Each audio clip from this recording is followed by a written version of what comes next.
Hello again and welcome.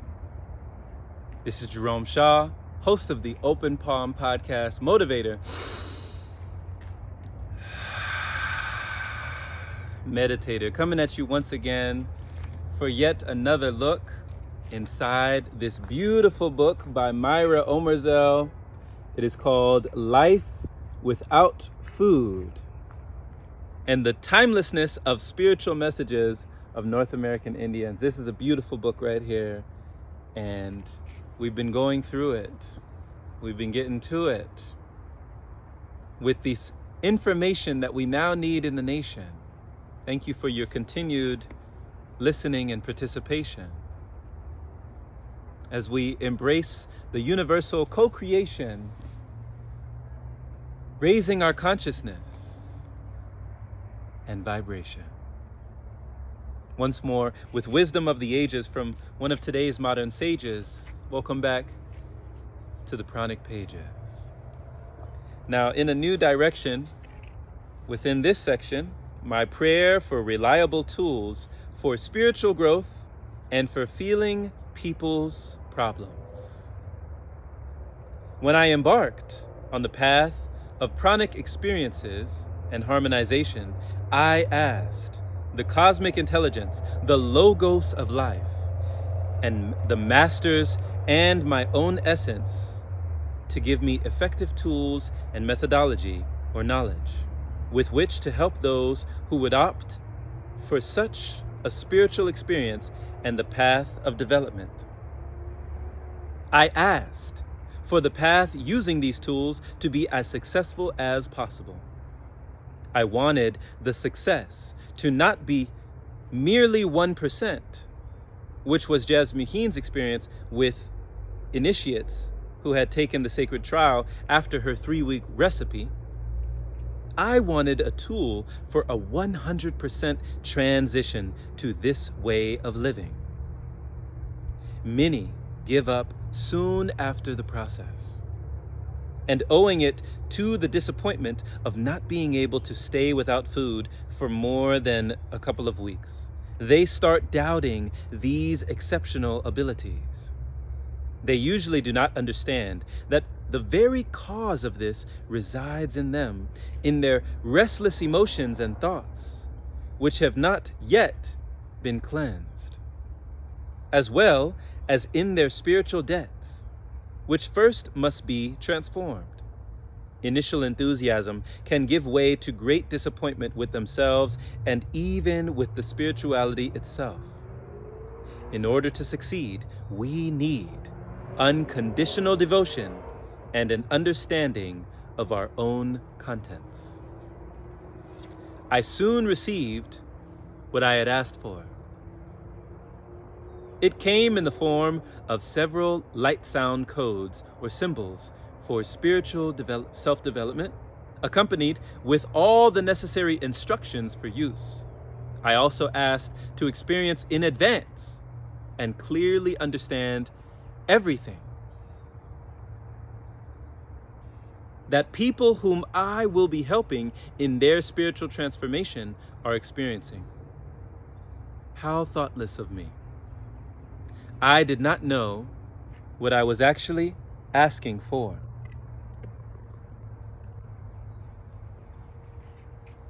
This thoughtlessness led me to painful experiences, to feeling traumas which I could have avoided. But service chooses different paths. During the following year, I felt as if in a purgatory, in an interspace. And even today, before each course, especially before a course featuring new topics, I go through totally new experiences, which in fact do not relate to me, but to others. This is how, through new challenges and trials, I experience the suffering of other people with compassion, on my own skin first. But luckily, mostly in my mind. This is how I experientially know what people are telling me. I am warned in advance about problems of participants who come to me for help and teaching. I know their current lessons as well as the tests they will face during the transformation process. I also perceive the pain of those who will come to my courses a couple of weeks, even months in advance. So I always know what they're saying when they share with me their experiences and ask numerous questions. The light sound codes of sacred geometry, of sacred proportions, started to flow through my consciousness and mind during the processes of my breatharian transformation. One every few months, each with different challenges and always new dimensions. I use these codes as tools for the expansion of consciousness, for alignment, and for the elimination of problems. It is not always easy. Reactions or cleansings are usually very fierce, but reliable and fast. The new shatters the old, which we have grown out of. When I embarked on the Pranic process for the second time, I came to see the consequences of what I had asked for, thanks to my diary, in which I wrote down everything that happened. It's a very wise thing to do, and it'll pay dividends in the future, let me tell you. Keep a diary on you. Keep a journal.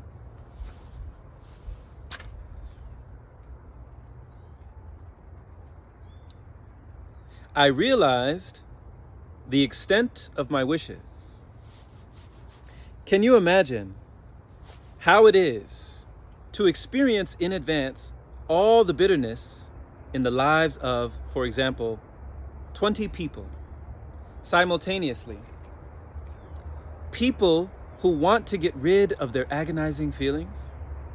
That is why they came to a course or a workshop. I have to feel these feelings first, or at least to somehow perceive them. No, it is not at all easy. This is why after a couple of years, I had to tell myself, please, I now want all the mercy the process can give me, all the boundless mercy right to the end. And completely unexpected gifts started flowing in. 14 days later, with my pranic process still incomplete, I was already testing myself in a self-experience in India, among the Tibetans, up in the Himalayas. 6 months later, I was learning in Brazil. The following summer in Arizona, among North American Indians. After that, my path led me further afield to spiritual teachings in Indonesia, to the Aboriginal peoples of Australia, to Filipinos, Siberian shamans, Hawaiian kahunas, Egyptian Sufis, etc. I was guided into the sacred teachings of the world's wisdom, teachings which cannot be acquired from books. The old, new philosophy of life has thus been chiseled using the wisdom of different nations and spiritual orientations.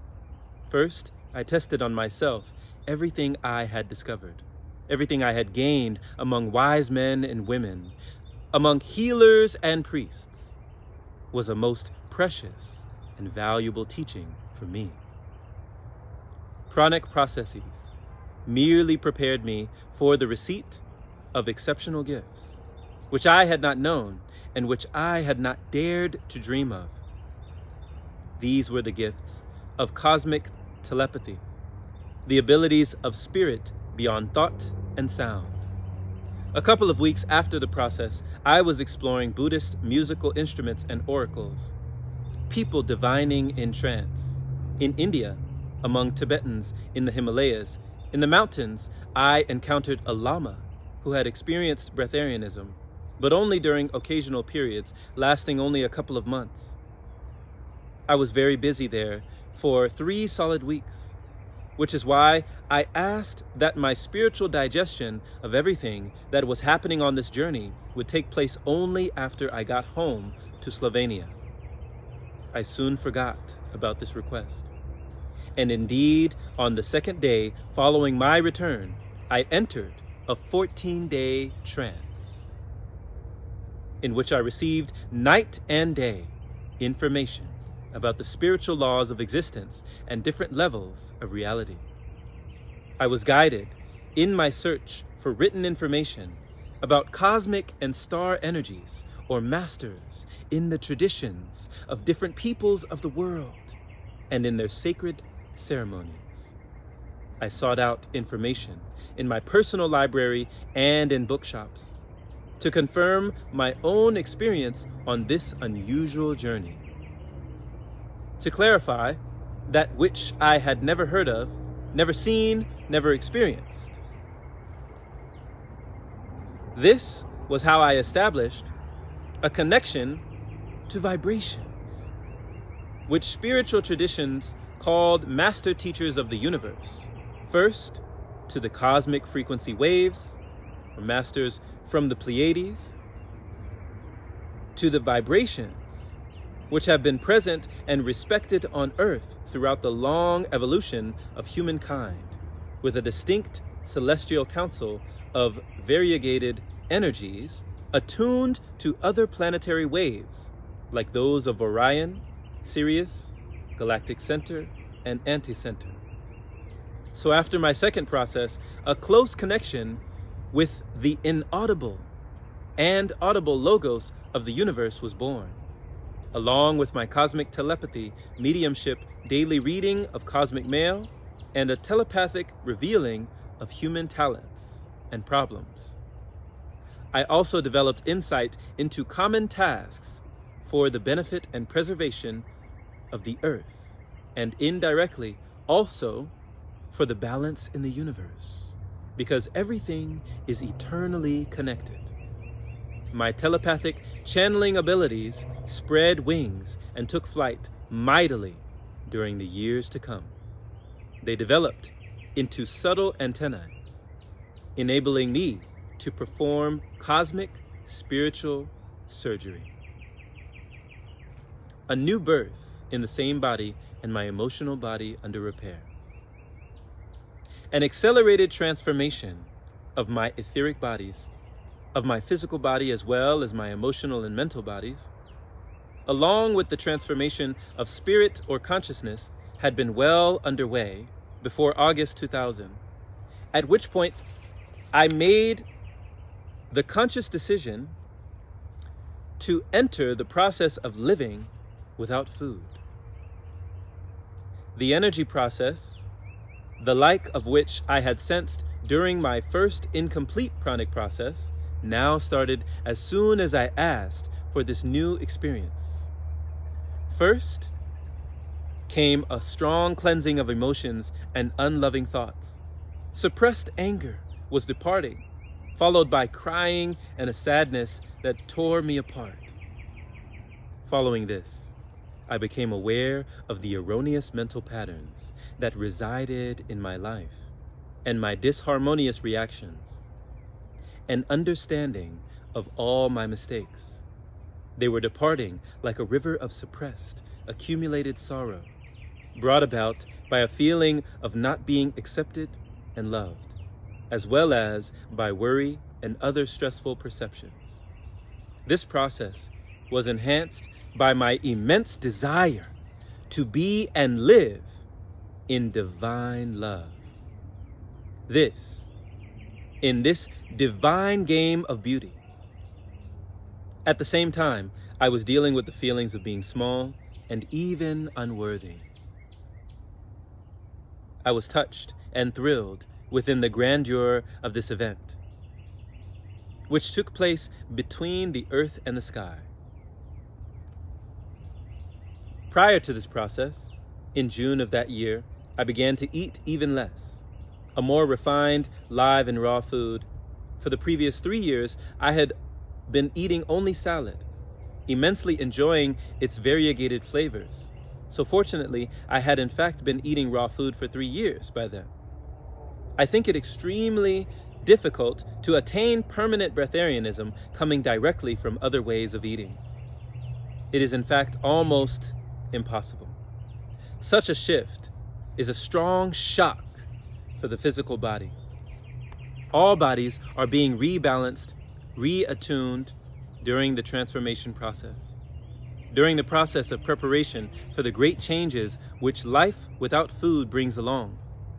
The physical body needs to gradually adjust to this new way of living and to the ever more subtle and high energy frequency waves which heal and align our being into a harmonized whole, resonating with the highest vibration of consciousness which humans are able to attain.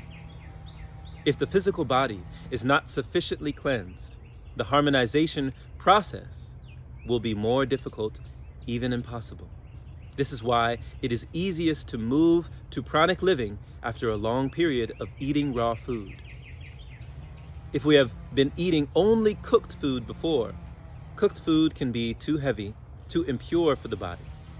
The path leads us in a natural way from eating meat to eating carbs, which is the worst form of vegetarianism and very harmful because animal flesh is simply replaced by sugar and carbs. In order to digest sugar and carbs, we need calcium, which the body will take from teeth and bones. In that way, sugar and carbs can burden our body more than flesh. Gradually, as we develop our consciousness, first carbs will get crossed off our menu, followed by cooked, dead, and sweet food. Then we move on to the much healthier raw food diet, live food. Breatharian and liquidarianism, living only on liquids, can be the next evolutionary step. The best is if this change in our diet happens spontaneously, without force, for only in this way is it possible to transit to the new way permanently, lightly, and without tension. It's a good thing to mention. In this way, we will not be drawn back into tasting the old goodies. There will be no going back to the old, no steps back. We will spontaneously step into the new, lighter way of being nourished.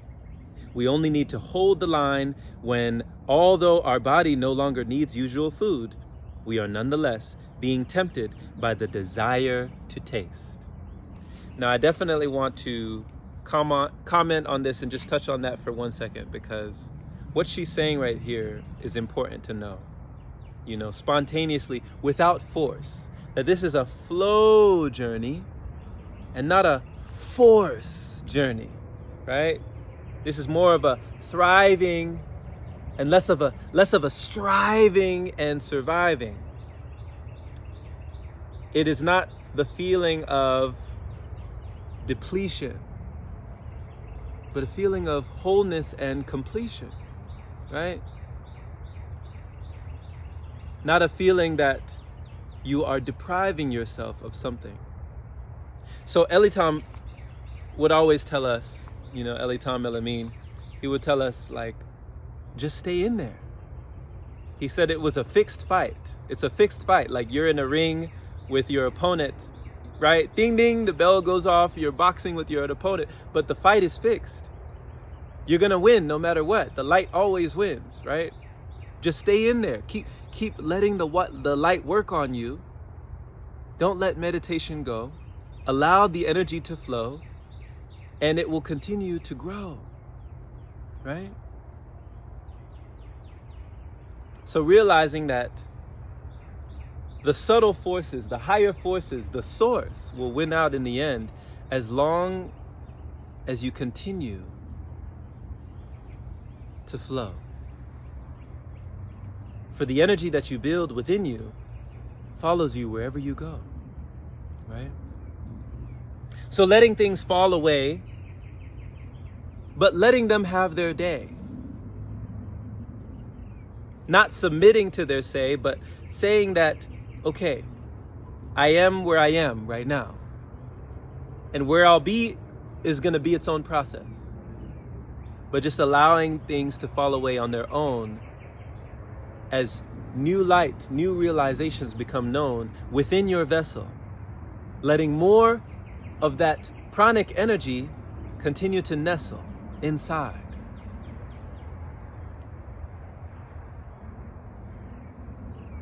This is a beautiful way to keep your energy high and feel your energy rise. And it won't be that much time when, no surprise, you'll see. And you'll feel as well that you are free. Free to choose, right? And then there's nothing to lose. But this is not a journey that we start to abuse. So the guilt and the shame, and when we start to accuse ourselves, that's when we start to lose ourselves. But when we allow things to go their own course, just like nature, that is when we infuse ourselves.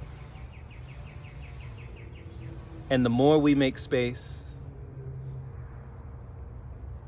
the more we make room, the more we become even more in tune. And it happens very soon.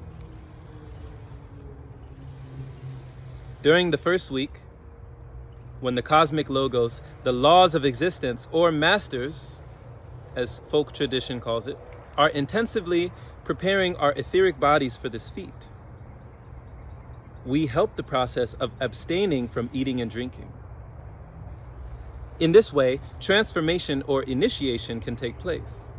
During this experience, without food and liquid, we have the opportunity to check whether we truly want this, whether we are mature enough and devoted enough for this feat,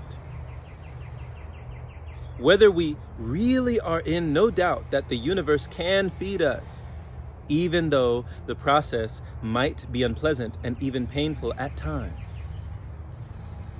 During this ritual transition into the new, when the old is dying, we can check whether we have truly established a permanent connection to the source of life energy. If we have, then everything will unfold as it needs to, and we will embrace the events without disturbing worries. Not eating is not so difficult. Living without liquid is much harder, especially during the last 2 or 3 days of the week-long process without food and liquid. According to medical doctrine, without the intake of liquid, we will be poisoned by 3rd or 4th day, dead within a week or so. But we are ever more alive during this wonderful cosmic earthly initiation. We are ever more consciously and closely connected to the life force. We are more alive than ever. The mind is clearer. We get a glimpse of the levels of the mind's boundless abilities. We transcend the ordinary and the known. We transcend ourselves. Through our etheric bodies, the source sends us an invisible infusion, which at the physical level is then condensed into the liquid we need for our cleansing and transformation. The process follows rules similar to the birth of a child, which is triggered by a need to show up at one point. During the process of our quantum leap into the new, into new dimensions of living, we can feel slight pain or tingling in the coccyx, similar to birth. But we are going to the toilet all the time, passing water, even though we have not been drinking any. Well, this is not really true. We have actually received it in the form of an etheric infusion. The bowels are emptied without problems, and no preliminary enema is needed. And all the while, we are amazed to see the quantity of feces being passed from the digestive tract. Yes, I echo that. It was amazing to see all that passed, you know, during my first initial fast. It was crazy. I was like, how am I still using the restroom like this? How am I still having bowel movements when I haven't had anything solid? What is going on? It was blowing my mind. I was like, has everything I've been taught been a lie? Like, why? Why don't more people know about this? It was crazy, right? But there's way more capacity for storage than we realize, you know? So the detox is real, you know? So allow yourself to feel that. And allow yourself to peel back the layers, you know? During this process of transition to living without food, we totally surrender to the invisible and inaudible vibrations of primordial life energy, which we can also imagine as beings. We can even call them cosmic laws.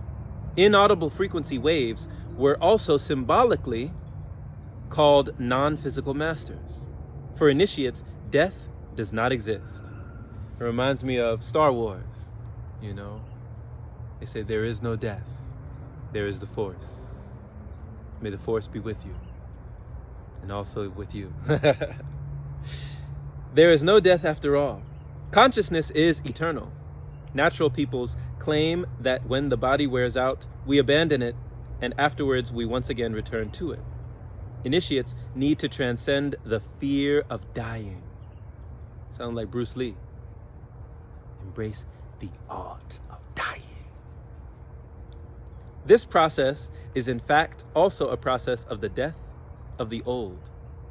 Check out how tightly do we cling to the illusion that death or ritual dying is a nuisance. Just the opposite. Death is its main component. If we fear death, we are immature for this process. Our etheric bodies first need to get ready for the reception of the high frequency vibrations of consciousness. They need to restore balance. You will bring balance to the Force. And enable the flow of the messages or frequencies of the different wavelengths of cosmic intelligence, of the consciousness of the universe, which undulates around us and through us. Right? The living force. I hear the theme music in my ears. We only need to embrace the mind of the universe, the logos of the universe, or the masters as we call them. We need to trust them completely and surrender without doubt. Even though this might cost us our lives. According to medical doctrine, for the body becomes dehydrated or poisoned without liquid.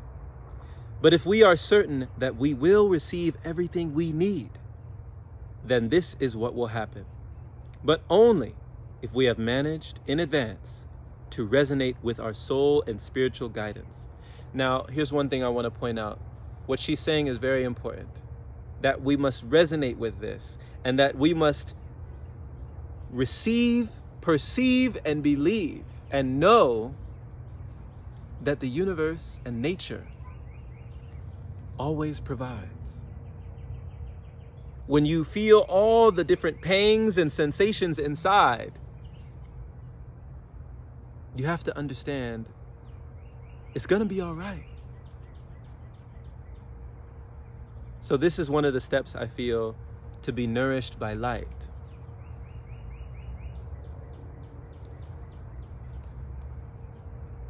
Without food and water, during this transformation process, we are far less rigid and more open. We feel unbearable heat and pain as our bodies are being transformed. It is as real as having a medical doctor in a white coat standing behind us. When we receive vibrational etheric infusion, the pain occurs particularly in the coccyx. Inaudible high-frequency waves are then, on physical planes, gradually condensed into liquid, which our physical and etheric bodies need for cleansing and for the transformation process. This is why we are, in fact, not without food and liquid during these processes. We simply receive them in a different way, which is perhaps incomprehensible to our mind. Now, I love this. I love that passage. I love these lines because it's what Jasmine always talked about, how pranic people, we eat all the time, just differently. just differently. So you're still eating, right? You're not depriving or depleting. Having this mindset and having that inner knowing, you're on the path, proceeding and succeeding with the blessings. When you have less fear and less stressings, right? Etheric energy forms, also called beings, can be seen with inner sight. We hear them with inner hearing. We recognize them as penetrating thought. They are grounded in the material world through the 7th chakra and higher chakras, through all the octaved dimensions, through the sieve of I know. This is how we receive the messages of cosmic consciousness, of universal intelligence, God, soul, of our inner spiritual guidance. We are telepathically informed about everything regarding this process, which is currently taking place and which is being centered within the linear time and space of the 3-dimensional world of duality. For me, the most earth-shattering moment of transformation happened in the first week of my spontaneous process, while the repair of my emotional body was taking place. I had not been feeling anything that day. Nothing seemed beautiful to me anymore. Nothing was dear to me. Mere nothing, only barren emptiness. I observed my dear ones and my pets, flowers, the beautiful objects around the house, all of which had always evoked a strong emotional reaction in me, but I did not feel anything. Only an unknown spacelessness. It opened out in the moments of that day, stretching into infinity. This nothingness and emptiness slowed down my ordinary life flow. As there were no feelings, there was no wish to act either. Apathetic, I sat in the day. I can resonate, actually. There's been times when I've been on this journey where I was completely in a state. And it wasn't like I didn't feel great. But since it had been so long since I had ate, I had slipped into a state of apathy or just ambivalence with all that is. I didn't feel motivated to make videos or inspired to do much of anything. It was almost like I was just in a state of calm contentment, like just totally at ease, totally at peace. And it was very interesting to be in that state,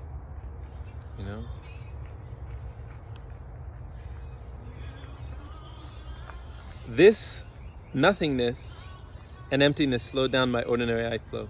Apathetic, I sat in the day. This was not a lack of feelings or absence of compassion. Even less was this nirvana. It was simply a cold nothing of the absence of sensations and feelings. Luckily enough, it lasted only one day. Yeah, usually it doesn't last that long. That was when I came to understand how important feelings are for humans. They are such a gift. They are the fullness of earthly life. Before this unexpected experience, I had often complained about my sensitivity. I had even pleaded not to be so sensitive. I've heard a lot of people say that, If only I didn't feel everything so strongly, I often used to say. I thought that I was simply a highly sensitive artistic soul. Now I know that emotions are a great gift and the salt of life.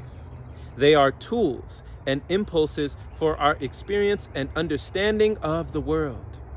Signposts to insights and transformation along the road leading to the all-encompassing emptiness of the perfect, enlightened, compassionate, all-known, multidimensional realm. To feel is to live. Feeling, as well as the absence of feelings, enables us to perceive the worlds beyond. the beyond and the earthly, the various levels of life and death. Today, I am grateful for this immense sensitivity of perception and for all its benefits. Sensitivity is also an important radar for protection, always at hand. Our cell memory and all the junk of traumatic experiences, all the emotional mental clutter are being cleansed during pranic processes.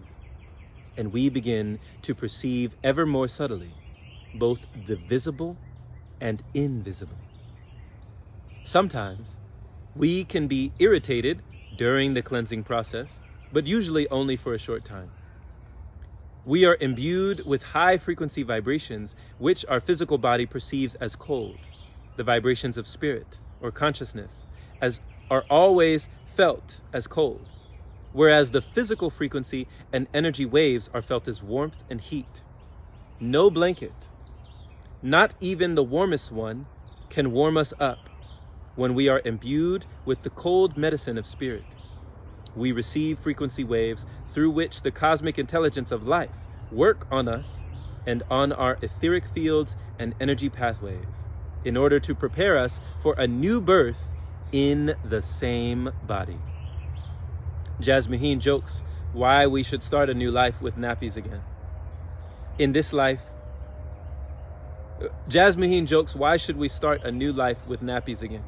In this life and in this body, we can treat ourselves to the transformation which will lead to the new experiences we need for our spiritual growth in countless life trials and incarnations.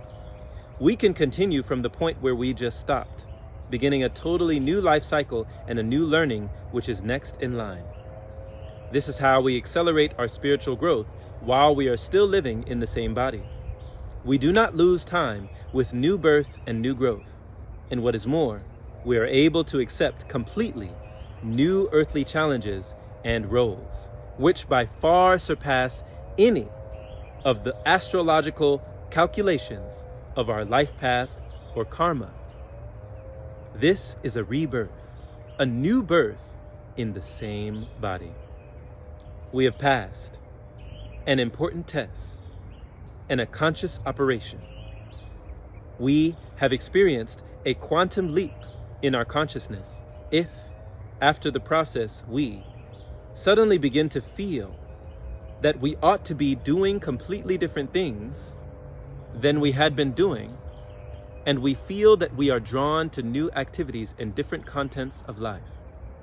This is how I perceived this opportunity. Things which had been important to me only the previous day had to withdraw from the new life cycle.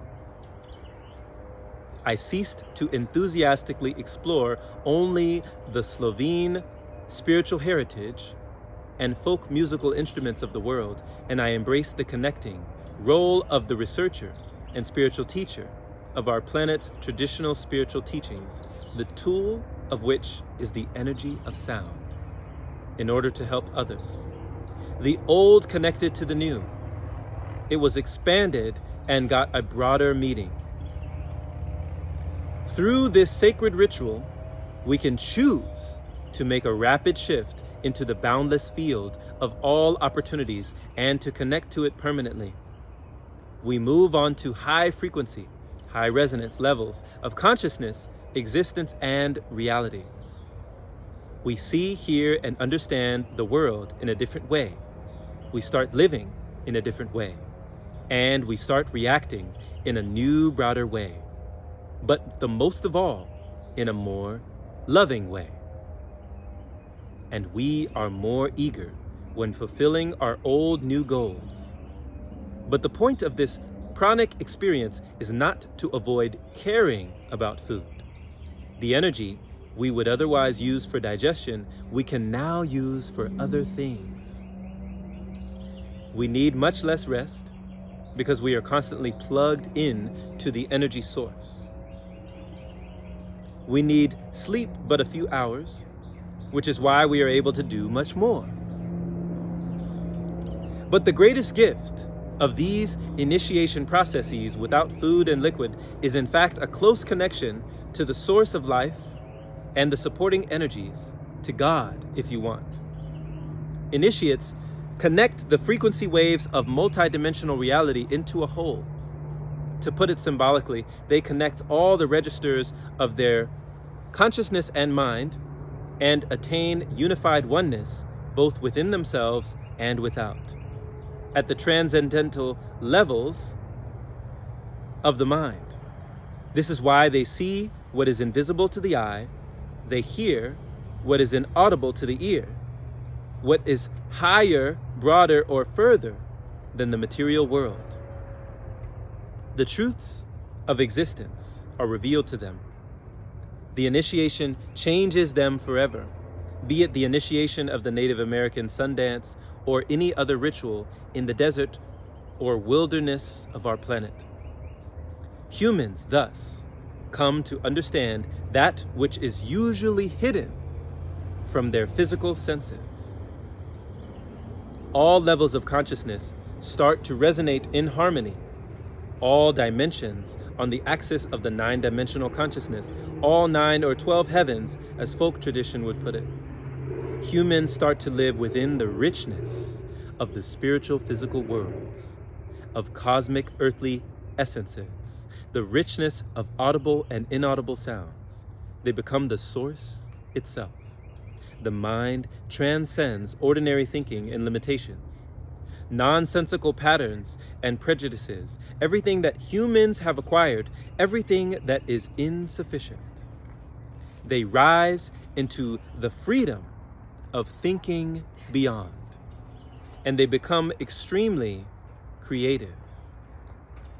Their ideas are far beyond the ordinary. Everything is aligned to the current mood, the current moment and needs, as well as to the highest purpose of living. They finally understand life and its events. They work and create in harmony with the highest vibrational flow that can be attained, with both their own and the universal flow. Initiates develop penetrating, clear-knowing abilities of cosmic telepathy, from which nothing can remain hidden. That is why they see, hear, and simply know beyond thinking. And sooner or later, they start living a full awakened cosmic consciousness. A consciousness which numerous generations of our ancestors consciously sought for millennia. For they knew very well that this consciousness is well worth living, reviving time and time again through ceremonies in order to experience its infinite gifts, which bring mercy beyond comparison. As Native Americans claim, humans become truly humans through a connection to the source, no longer bargaining with their minds, no longer asking themselves what is real and what not. They simply know. They start living their entire being, who understands that they are the cosmic children of incarnated souls on earth. From the ocean of abundance, we take but drops. People take but a small part of life energy from the all-pervading energy ocean, from the cosmic energy source, right? What we might call the sea of chi, in which we are literally swimming, yes, living, and which nourishes and invigorates us. Whereas another part comes from usual food, solid food and liquid. By cleansing and balancing all the bodies, and by raising the frequencies of our consciousness, we are increasingly plugged in onto the cosmic energy source, and we need less and less solid or usual fuel. It is very important to recognize where we are, how we feel and think, what shatters our balance and what creates it. Breatharianism primarily means non-attachment to solid fuel, the proof of which is life without usual food. It is an ability and capability of the mind and all bodies. We no longer need to calculate calories, vitamins, minerals, etc. for our life and health, because we get everything we need from the cosmic source. It is as if we had learned how to breathe and live in a different way, with gills, for example. Well, I say this as a metaphor so that you might understand better. But if we do taste something, we will pay for it with nausea or additional weight. The desire to live without solid food needs to be accepted freely. Food is closely linked to our emotional experience, and if we deprive ourselves of something we want, perhaps unconsciously or through our senses, even though we deny this, it would only produce the tension of conflict. And I definitely know what she means by that. The balance of our bodies would be shattered, along with our ability to be nourished by cosmic energy or prana. Fortunately, breatharians are not drawn to food as they were previously. The food they receive from the source of life is high-frequency, non-material prana or energy, which offers everything we need. Unfortunately, I am not one of those who can occasionally treat themselves to a tasty little something to comfort the emotions. I relate. From the very first days, I was allowed to drink only gentle teas from meadow herbs, diluted juice or pure water. During cold days, I especially like hot liquids, even liquids in which vegetables have been cooked, for example, a hot, salty soup. I throw up everything else, especially if it was not pure and fresh, and I feel nausea on top of that. I can taste bits of food, but I need to spit them out cautiously, or I will lose all my strength. I do not feel hunger, but if I sinned and ate a bit of food, that feeling would return. And she put sinned in quotation marks. With the emergence of the new in these pioneer times, Breatharianism is a distinct opportunity, enabling rapid spiritual development. It is a process in which we need to teach our bodies to eat the cosmic soup and at the same time to erase the memory of usual nourishment. We breatharians do eat after all. We feed on prana, on cosmic energy. During the process of preparation for a permanent breatharianism, we experience occasional trials or eating sins. With forbidden bites, we test our new abilities by doing what is no longer valid for us, or what causes us problems. I think there is not a breatharian who would not check how it feels to eat a bite of food after, for example, a couple of months or even years after transiting to nourishment by cosmic energy. Such tests are crucial. This is like testing an experience. It's confirmation or rejection. But the memory of the old way of nourishment needs to be erased from cell memory, which is not always easy, for it obstinately hangs on to the old. Emotional or mental instability can shatter or totally collapse the balance of our bodies. The supply of life energy will thus be interrupted, and the desire for usual food will reappear. Today, this way of nourishing our bodies with energy perhaps seems as a huge and difficult to achieve novelty, but it was not unknown to humankind in the past. Perhaps it will be useful in the future as well. And we will go ahead and take a breath right there. I trust that you were blessed right there. Much love. Even as I'm reading these pages, I'm feeling the energy, I'm feeling my energy raising. This is amazing. So thank you so much for listening. Thank you for listening once again for these wisdom of the ages with today's modern sages. Once again, this has been Jerome Shaw. See you next time on the Pranic Pages.